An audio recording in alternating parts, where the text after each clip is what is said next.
Welcome in, everyone, to another fantastic show. Today, we have a very special guest, Missy Bentzen from Docusign, joining us fresh off of a CSO Award for Docusign for their program around human risk management. And Missy, welcome in. Please introduce yourself. Thank you. Definitely happy to be here. As Elliot said, I am part of Docusign, and I've been here just over 3 years. And I have been leading our security communications and engagement program, which incorporates training and awareness that I think we most commonly hear. And it's been very exciting learning and understanding Hoxhunt since I joined. It was a new company for me to learn about when I joined Docusign, and it's been exciting for me to continue partnering with them for the last 3 years. When you started, what were some things that you were trying to do with the program to really reduce risk and to really improve engagement at Docusign? One thing that I always talk about with Hoxhunt is how surprising it was for me to initially go from maybe monthly simulations to suddenly employees receiving 3 to 5 in 1 month. And I was like, wow, that's a lot. I don't know about this. We may change that. However, over time, I'm like, wow, I don't even realize we have 3 to 5 a month. So I think it's really fantastic. And this is a program that allows our employees to truly see how they're doing. I think that's one of the biggest values is having a leaderboard, seeing where they are, seeing their actual report rate, their miss rate, how they're doing overall from phishing. And one of the things that has always been so funny is hearing people talk about how they've missed their streak because they went on vacation or something like that, and they would be so upset because they broke their streak and they were no longer top on the leaderboard or somewhere. And one of the great things is how Hoxhunt heard that feedback, not only from DocuSign, but many other customers that's something people value. They value their streak, and they implemented the vacation mode so people can actually put themselves on vacation mode and not lose their streak. So it's been very exciting. But in addition to Hoxhunt, there's a variety of different things in the program related to communications from our security organization, general awareness about any security topic or just major alerts that we need to be able to get out to the organization. And then, of course, last but not least, the training component. There's always training that we want to continue evolving. And I think as you and I talk, Elliot, we'll kind of dig in a little bit more on how I've been using even the Hoxhunt training. Thank you for bringing up the point that Hoxhunt really has tried to be a good partner with DocuSign and with all of our customers. But DocuSign has been a really important presence in the Hoxhunt journey for years now. And having this kind of bidirectional relationship with you and with our product people, we are able to create stuff that you guys actually need. We're not just forcing stuff on you. We're not just kind of like taking your feedback and kind of letting it drift off into the ether. We are trying to listen and trying to be a good partner and trying to make a much better training and etc. experience for you. So appreciate that. Uh, Absolutely. yeah, absolutely. Tell us about the problems that you've been trying to solve and how you've been struck by the Hawks Hunt program, the Hawks Hunt model, how that has helped you solve those problems, presumably more effectively than you were able to with other tools, other kinds of software security awareness training platforms. Yeah, absolutely. So I think one of the biggest things is really about our click rates and report rates, or as Hoxhunt would say, our success rates and fail rates. Um, I think every organization struggles with that, whether you're using a provider or not, and ensuring that employees are engaged I think engagement is the biggest thing that we all struggle with in this function, that it's troubling to get the engagement levels that we truly want and need. And Hoxhunt makes it easy to get that engagement. It makes it easy to report. Um, it's easy to get support when you need it. And as we've already been touching on, easy to get new updates to the program and capabilities within Hoxhunt that will continue evolving the program. So one of those that we did together was so during Security Awareness Month, I hosted a um, craft a fish contest, and our employees all submitted their best submission for what they thought should be a phishing message, and ultimately worked with Hoxhunt to turn around and put that in as a simulation that I then assigned to all employees from the winning submission. And so that was a really cool opportunity to be able to do that. So getting our employees engaged and interested and involved in fishing, because it's their opportunity to be the fisher, more or less. And that truly evolved into something more. So now there's the capability in Hoxhunt that allows me to create my own fish. I don't have to go through support and partner on creating it. So I could do that myself now. And then also the newer program, I think, well, now it's been around the last 2 years, but called Fish a Friend. So it again allows our employees to be the fisher and try to s- trick their employees or their um, bosses or coworkers. It's really fun to be able to see how people talk about that.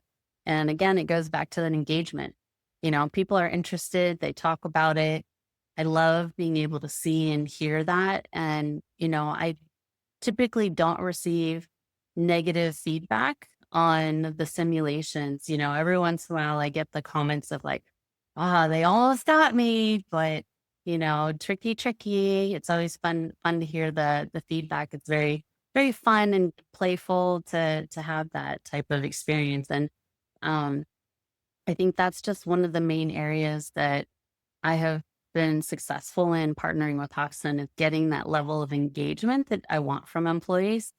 And it's just being able to try to expand from there and getting engagement in other areas within security training and awareness, that are human risk management, that we want to continue getting the engagement and understanding of different things. And phishing being such a large threat still, it's a great first place to be able to get that engagement.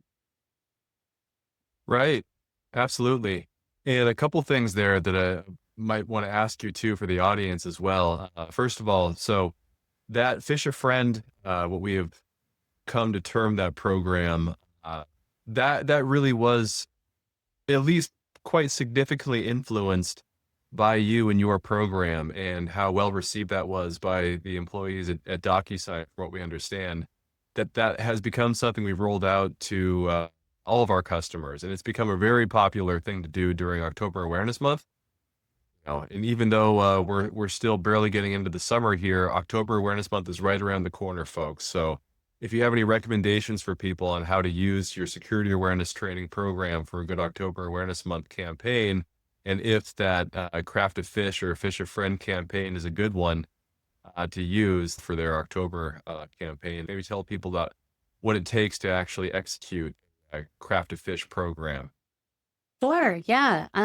It's actually pretty simple. So with the craft of fish, it's really just getting the announcement out there, giving kind of the example of the key components that they should be including within the message. Otherwise, I've seen in the past where submissions will include just copies of actual emails that people will receive. And sure, that may be good. However, we want people to show their creativity.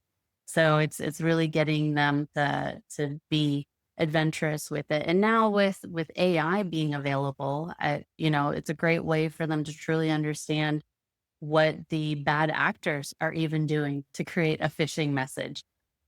So it's a whole user experience in that way. And then um, once they've been able to successfully create that craft a fish campaign, just using the new feature or newish feature in Hoxhunt to create your own simulation is very simple. It's very user friendly. And same with the fish a friend. It's really just turning on the toggle that you want fish a friend on. So it's pretty nice. And I've effectively used the fish a friend for 2 years now.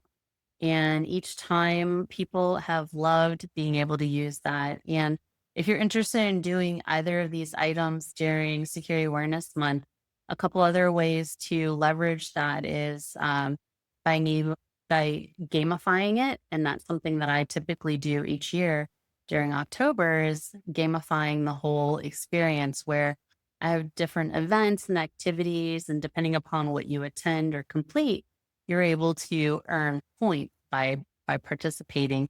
So if they submit for the craft of fish, or if they've actually sent one of the fish a friend messages, they earn some points. And then I do have a third aspect of Hoxhunt that I've used during Security Awareness Month, and that's the training packages.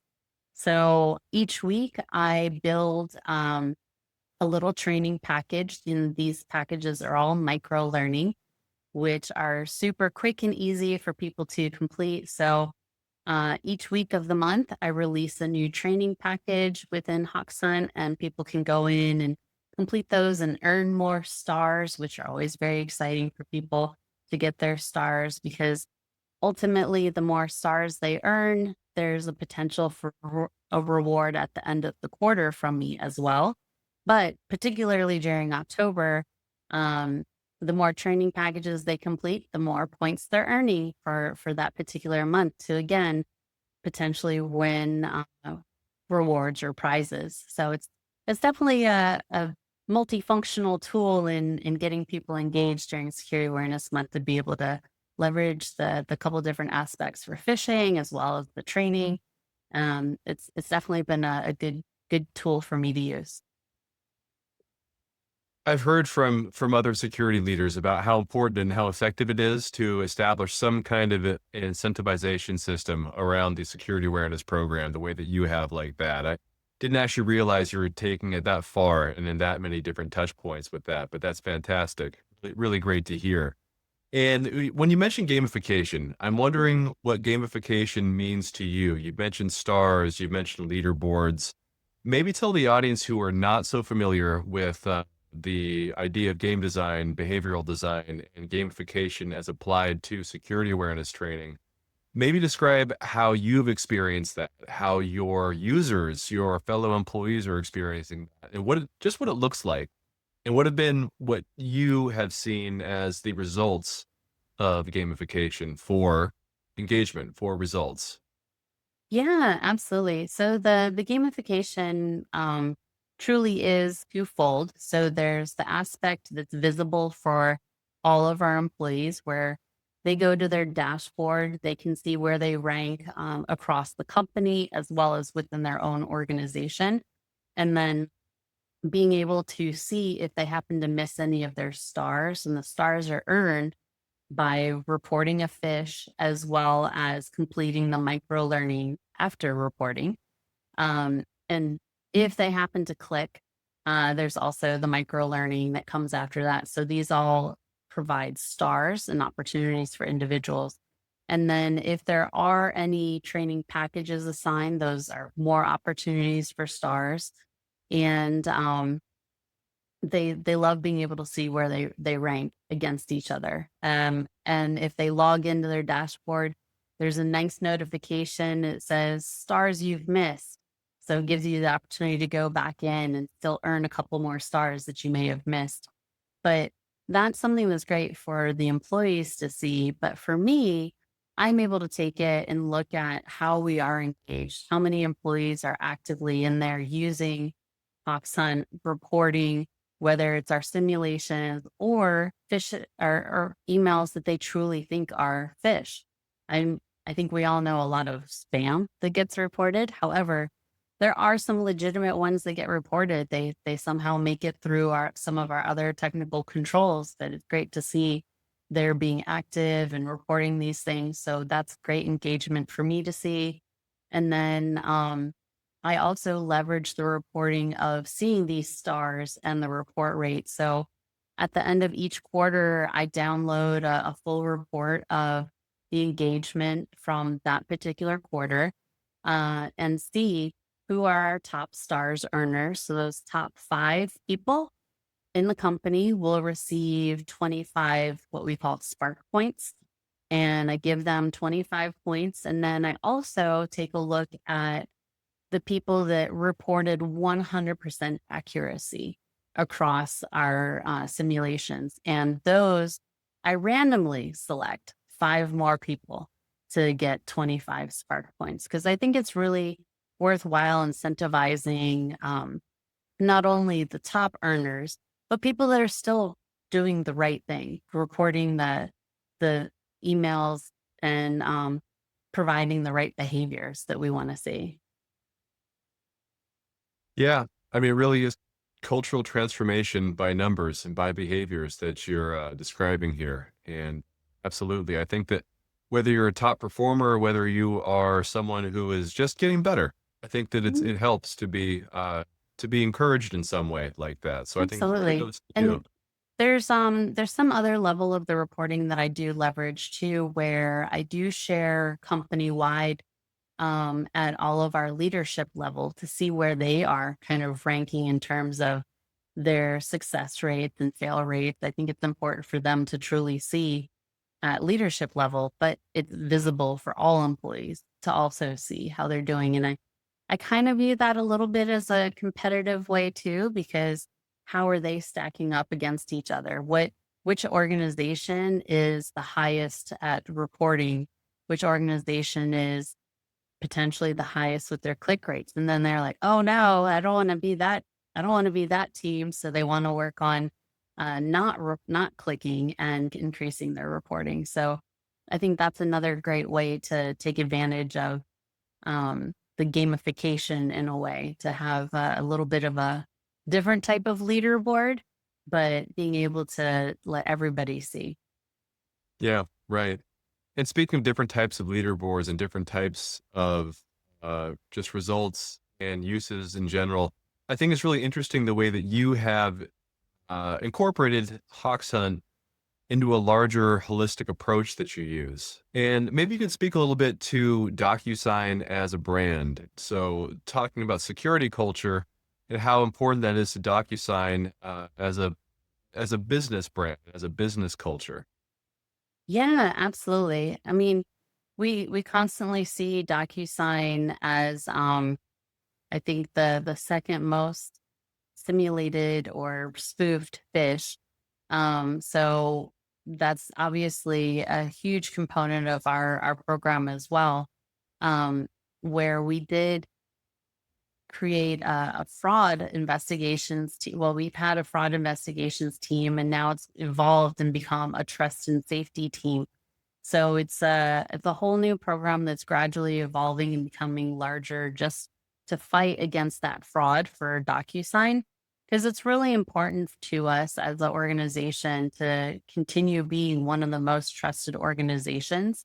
And the reason that we can continue being one of those most trusted organizations is because of the steps that we're taking to fight against that fraud, steps that we're taking to protect our customers' information, and being able to fight off against any of these different areas that we could potentially be vulnerable to. However, we're fighting against those and being proactive against it. And then even with that built into our tool are so many capabilities to ensure authenticity and the identity of who the signers are within the product. So just kind of going further into our fraud or now trust and safety. that was where, as Elliot mentioned, we recently won a CSO award in our fraud program because we've taken a step further from looking at our employees being able to identify and self-report these phishing emails, but now our customers can also identify and report these suspicious looking DocuSign messages. They're able to take those and share it with us so we can do a further investigation and be able to let them know whether they can safely use that DocuSign envelope or make sure if if a malicious link, we are able to get that link taken down so nobody else is going to be affected by that. So it's a really great effort that our program has evolved and our security program has evolved to include something like that. And it's huge and continues to build on to our trust. That is so cool. I find that to be so cool. The fact that you're taking those principles of getting crowdsourced employee participation in the security function with recognizing and reporting threats, creating this great human threat intelligence data set that you're able to use in order to reduce the risk of these attacks. And taking those same principles and putting that out there to the customer layer where customers are able to report these threats. I mean, DocuSign, I think, is the most trusted brand, or I think it's the most trusted brand in the world, according to different publications like Time Magazine. So I think it might be safe to say maybe that your resilience and security awareness program is actually a business driver. It's actually aligned with business growth goals. I don't know if your sales team actually ever points to your excellent security program, but think that there is something about resilience being a growth driver for a company like DocuSign. Yeah, I think so too. And, we do have some partnerships with sales and we're continuing to evolve and expand in terms of how can we help them increase and expedite their sales cycle because of the security that we have within our organization and our product. Oftentimes, you hear sales talking about the security of the product, but there's also the security of our organization, the human, the processes, the tools that we are using internally. And it's really important to advocate for that too, and raise awareness on that. So we do have, an overview document of our security organization that's shared with our customers and prospects so they can always better understand what's going on and obviously have access to different reports from our audits and assessments and so forth. But it's definitely valuable information, I think. True. Absolutely. And with this valuable information, I think we have some questions in the chat, and we always get questions about metrics, about KPIs. So with your program, and you've mentioned these, I think, in passing, or you've gone into some detail throughout this conversation, but what have you found to be the most important metrics to focus on, the most important behaviors to focus on, and how do you report those to your management? And it sounds like how do you also apply those maybe to the sales cycle and whatnot as well? But just start with, what do you find to be the most important metrics for your program? Yeah, I mean, I think right now we're in the same place that most organizations are in terms of our phishing metrics and our training completion metrics. And we're looking to continue evolving in terms of human risk and what else we can measure, looking at, whether it's violating acceptable use or maybe there was a DLP violation. There's so many different avenues that we can explore for measuring, but for for the purposes of Hoxhunt, we currently leverage the the click rate or fail rate, the success rate or report rate, and the miss rate, which I just like to say take no action. All three of those are utilized, and we also reference to look at what's our current engagement, how many of our employees are actively using Hoxhunt. So everybody's automatically enrolled, but are they still reporting? So that's useful for us to see how we're continuing to evolve there. And it's been wonderful to see that as an organization that we're continuing to maintain below industry click rates or fail rates. That's somewhere that I'm really proud to see that we are as an organization.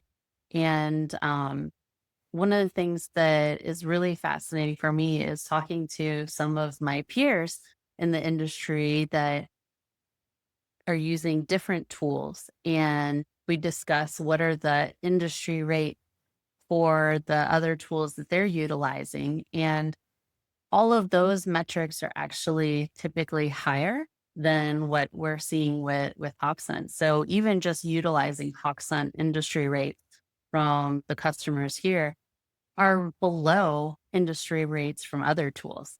So it's really fascinating to have those conversations with peers and seeing like where we are in comparison to others on these things. That is such a great point, Missy, and thanks for bringing that up too, because that's something that, in my capacity in strategic communications, and I do a lot of for research reports, and I'm constantly trying to find the most relevant baselines for industries, for geographies, and whatnot. The problem is that with our data sets, we have Hawkshunt users, and exactly what you said. I think we typically have much lower failure rates and much higher threat reporting rates, what we call success rates. So thanks for bringing that up. But yeah, the I think the industry rates, as you described, are probably going to be 2 or 3 times better in the Hawks Hunt kind of baseline. Yeah. Uh, And interestingly enough, I had a conversation the other day with one of my peers that we were just kind of comparing things a little bit. We were discussing a phishing resiliency rate, which is something that I think needs to be looked at a lot more than just the standard click rate, because that's what management is always asking about is click rate. But phishing resiliency is going to be a much better picture of how the organization is doing. Because if they're going to be reporting more than clicking, they're going to be successful in coming back from some sort of attack because they are resilient against those sort of attacks.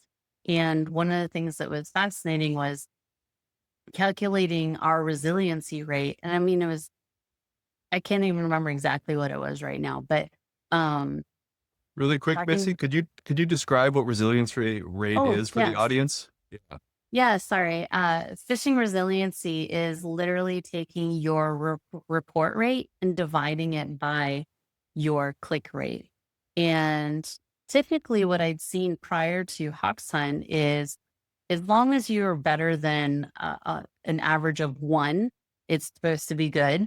That you have a good resiliency rate, and because so many organizations have such higher click rates between the average of maybe at 8 to 10%. And then if their report rates are only around 20% or so, they're not going to have a high resiliency rate. Whereas a Hawks Hunt customer, we're double that in our reporting rate and less than half in terms of click rates. And so my resiliency rate was astronomically higher than my peers. And when I was talking to him, he was like, wait, what? It was just a fun conversation to kind of understand like how we're doing in comparison. And this was just a good conversation that we wanted to have about phishing resiliency and how to start using that metric. And so we just kind of compared notes on how we're each doing and how we want to use that metric. Thank you for bringing that up. That's a really great point, and it's a really great metric. Not a lot of people use that, and I think it's exactly what your colleague probably experienced. The reason why is that if you're not even tracking reporting, and if you have just like a negligible reporting rate of like let's say 5% or as high as maybe 15 or 20%, but then your failure rate's going to be typically 15%. having a fractional resilience rate is pretty rough to report that.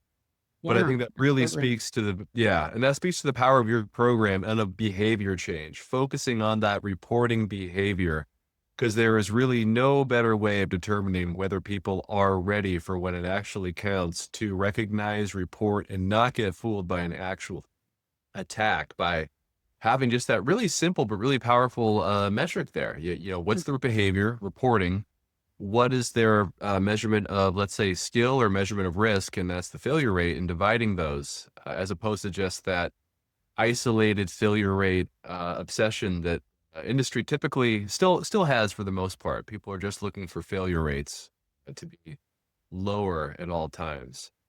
We're talking a lot about metrics. We're talking a lot about KPIs. Unless you have more to speak on this specific subject, maybe you could talk about your results that you've been most pleased with at Docusign over your 3 years. Even then, even though you walked into a program that was already existing with Hoxhunt, talk about the results that you've been most pleased with during your time there.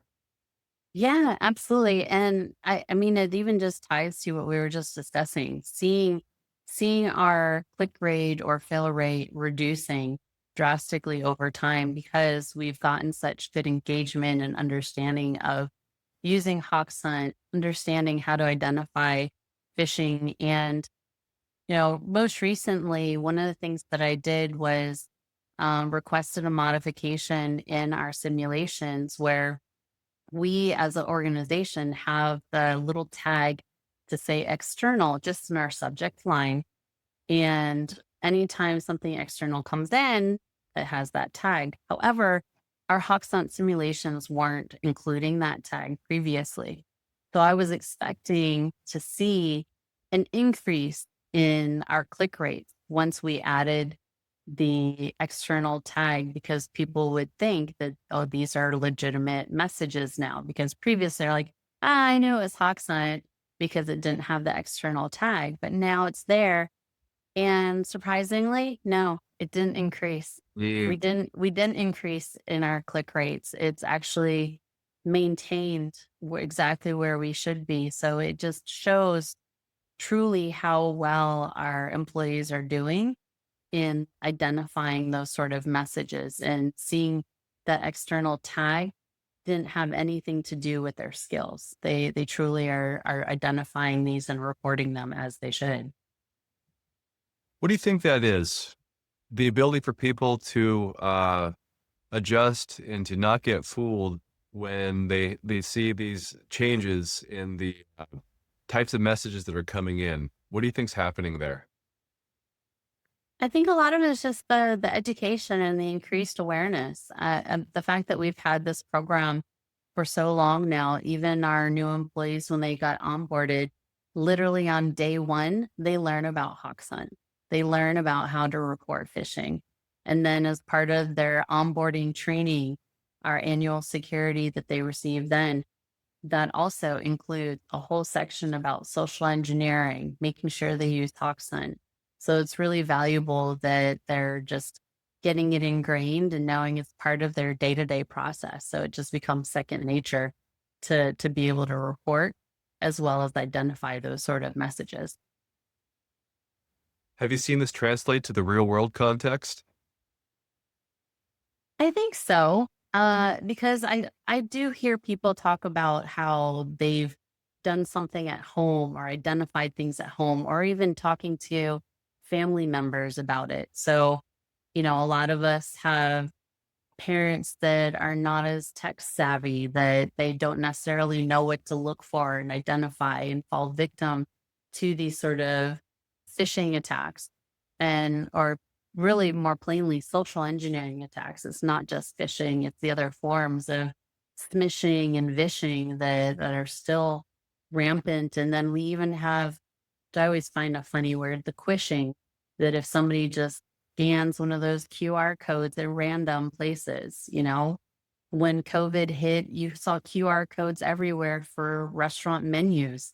So they still utilize that, and you'll find QR codes in many everyday places, but somebody could easily put a QR code over top of the real one and you could get phished in that capacity. Um, So there's a lot of things that are relevant that carry out of this program into people's everyday lives that help them not only with their own um, identification, but helping them educate some of their family members too. So, older and younger family members to make them aware of what to be vigilant about. That's really well said too, because what that reminds me of is how the security awareness leader is kind of a bridge between the traditional function from HR and wellness benefits that are given to the employee base and cybersecurity now. Because nowadays, I think cybersecurity and cybersecurity awareness and skills really could be looked at as a wellness benefit because now so much of our lives are spent online, being safe online. It's a form of digital wellness, I think. And I think, Yeah. sounds like your employees probably appreciate that.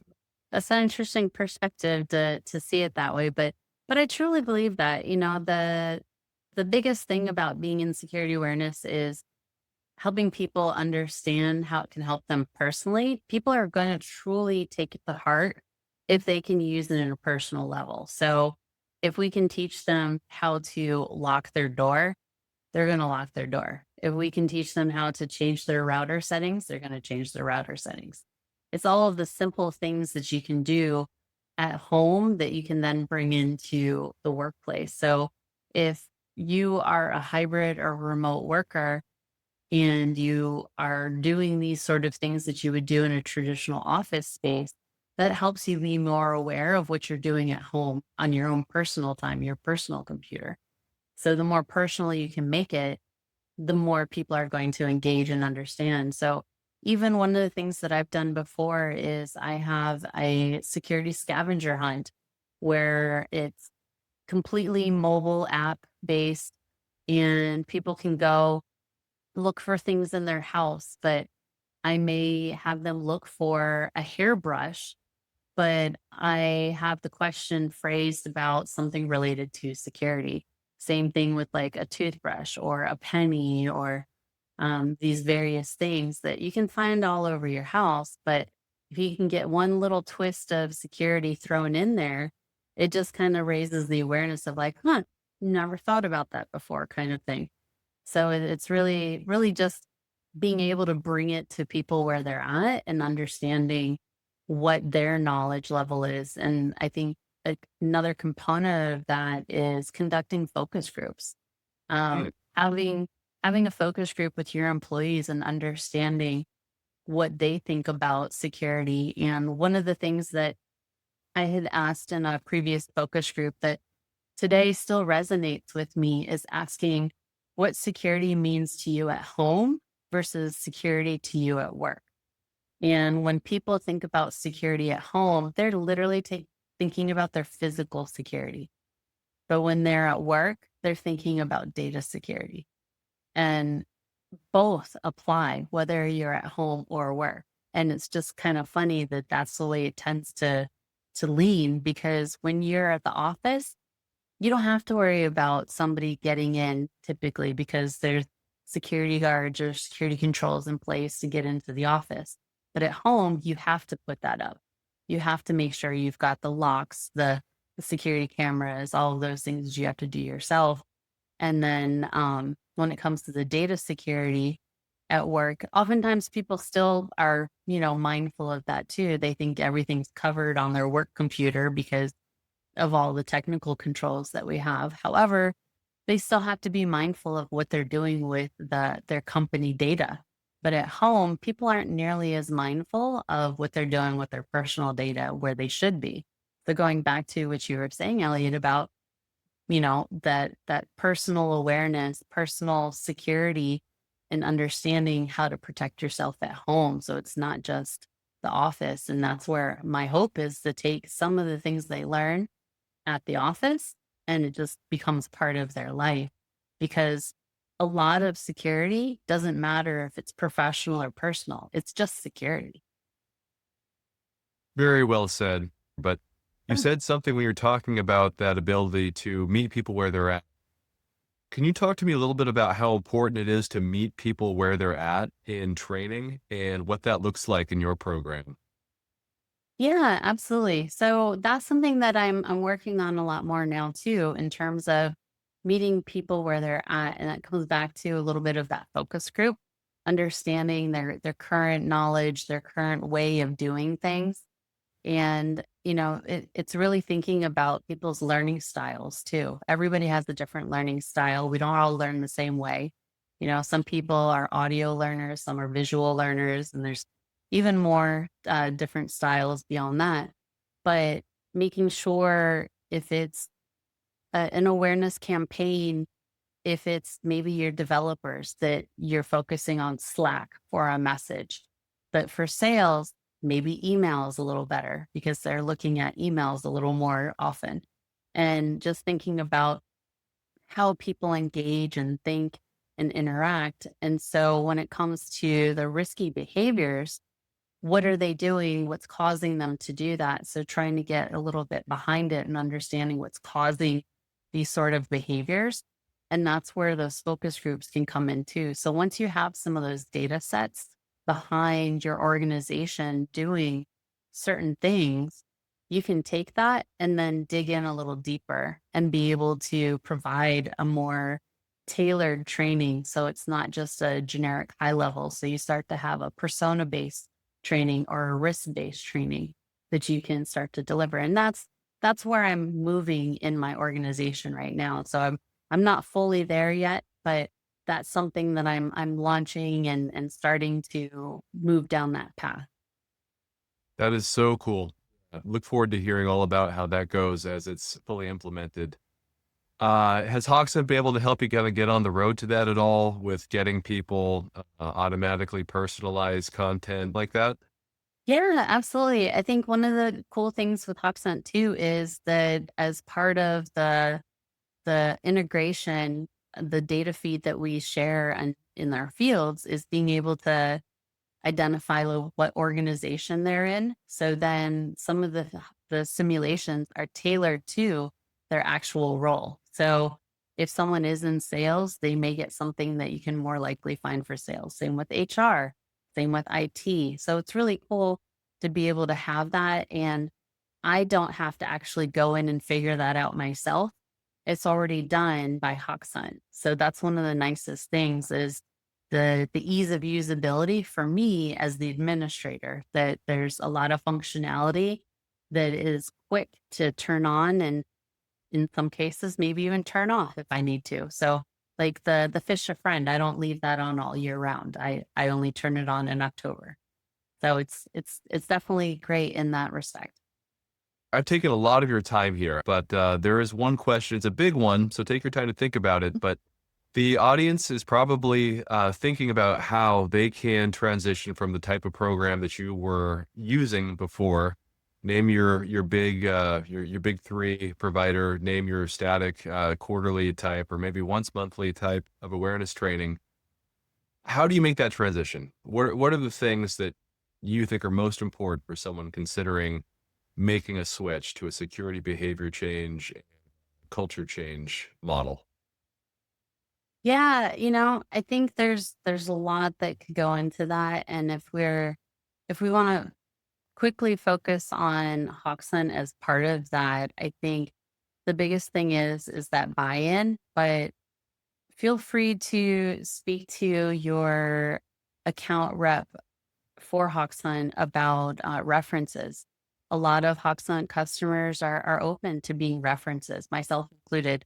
Um, it's a great way to fully understand the program, what's available in there, the demos. And I think it's also important to get your incident response teams involved and understanding the capabilities that could be leveraged for them. There's a threat feed that's available to them. There's a lot more data behind the scenes that your threat intel team could even use. There's a lot of capabilities that are within Hoxhunt that people don't necessarily think about. It's just, oh, it's just phishing simulation. No, it's much more. And being able to sell the bigger picture of what you truly want to be able to have as part of your program and what data is readily available to you by having like one vendor that has all of that data for you. And that goes the same for other channels too. So if you're looking at vendors for anything, is how can you leverage them for more than one use case? How could other teams in security leverage the information that's available from that vendor? So I think it's really important to think about that. And when it comes to the risk-based approach or behavior change, I think some of that goes back to what I said about really seeing where the people are at, like having that focus group or an annual survey even. I think you get more results typically if you are actually face to face with someone, even if it's virtually, to get some of that feedback that you truly need, because oftentimes you might hear things like, "Oh, I didn't know that." And then you behind the scenes are like, "Well, how did you not know? I've posted about this a million times." But you have to find out, where are they looking for information? What are they doing? What questions are they truly asking? And that's what helps you start making those behavior changes, is understanding what those individuals are looking for in the first place. And sometimes it's the idea of, you don't know what you don't know. So other teams across the organization, they're not going to know what to ask. They're not going to know what to do. That's why we're here as that enabler to help them better understand what behaviors are better for them to do in the workplace and at home, as we were saying earlier. So it's just really being able to find where people are at and understanding their knowledge level and their capacity and their way of taking that data in. So it's what's their source kind of thing. That was an excellent answer, Missy. And I think that that cannot be topped. So I think that's a great place to stop for today. I really appreciate your patience staying a little bit after the time that we'd agreed upon. This was a really nice conversation, and I can tell that our audience has gotten a lot out of it. So I really appreciate it. Meet people where they're at, from buy-in to execution of training. If you can have some kind of a program and tools in place to do that, I think you're going to succeed, as Missy has demonstrated today. So thanks a lot for joining us, everyone. Thank you for joining me today, Missy. I really appreciate it. Yeah, thank you for having me. Okay. Bye-bye, everybody.